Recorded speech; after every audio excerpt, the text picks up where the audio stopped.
Hi, my name is John from expertvillage.com, and we're changing spark plugs. Now, one thing you got to know is how your ignition system in your car works. With older cars, they generally work like this. Now we have 91 Nissan Sentra.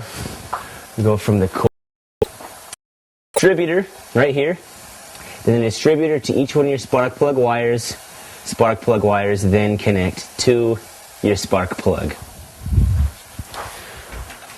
Here we have your average spark plug. Goes upside down, and these go hook on right into that. So, in order for this to work, you have to have your spark plug wires hooked up, right? And it's got to go to your distributor, and then and the timing has to be set, and it goes to your coil.